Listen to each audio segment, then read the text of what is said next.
Ruhi will be smuggled abroad. She will be sold for 50 lakh rupees. That's when Nahar arrives with the police to rescue Ruhi and all the girls. That's when the goons, along with their grandmother, will go to jail. When Nahar and Ruhi's meeting in a market is thwarted, the goons take Ruhi in their car and bring her back to the same warehouse, failing to smuggle her abroad.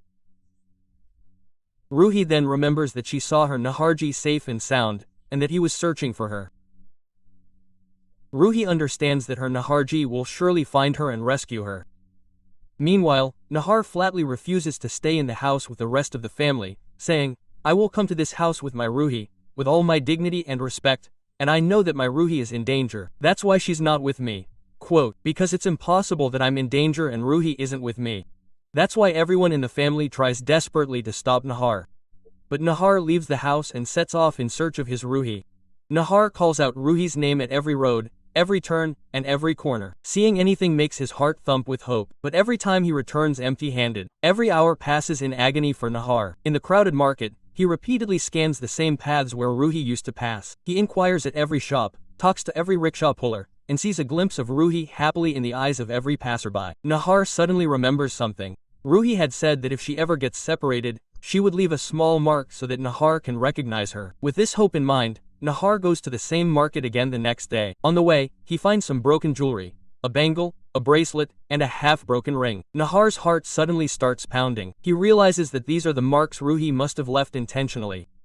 Following these tracks, Nahar spots fresh tire marks on the road.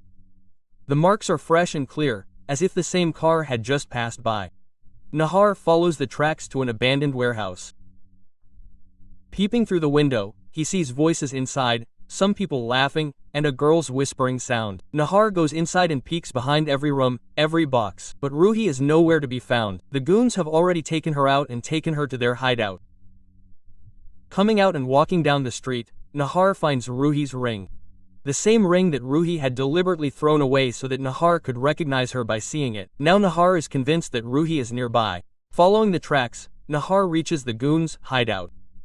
Upon reaching there, he can't believe the sight he sees. Several girls are being picked up by a passenger, their voices blatantly swaying, and their faces clearly show nervousness. Some women were dressing up Ruhi to boost her reputation. Nahar's heart raced. He bravely called the police and sent his live location.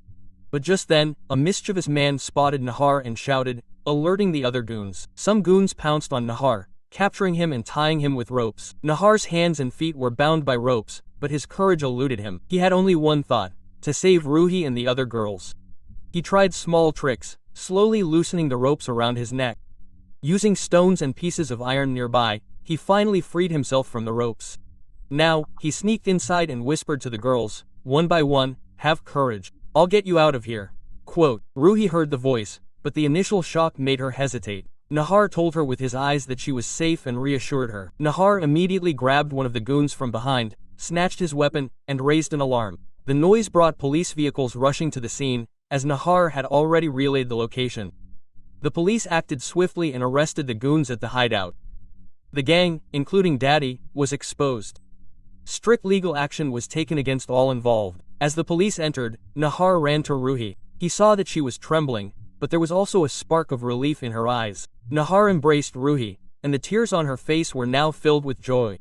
The police and social workers provided the girls with immediate medical, legal, and psychological assistance. Nahar then takes Ruhi back home, as Nahar had been holding her back because of Daddy, who knew full well that Daddy wanted to take Ruhi away from him. So, Daddy's game is over, and Nahar and Ruhi can live happily at home. So friends, if you want Nahar and Ruhi to have no troubles in their lives and always be happy, then like this video, subscribe to the channel, and write, "I love Nahar and Ruhi" in the comments. And if you're also interested in getting a good life insurance policy for your family, let me know in the comments. I'll make a detailed video on the best life insurance and upload it to this channel.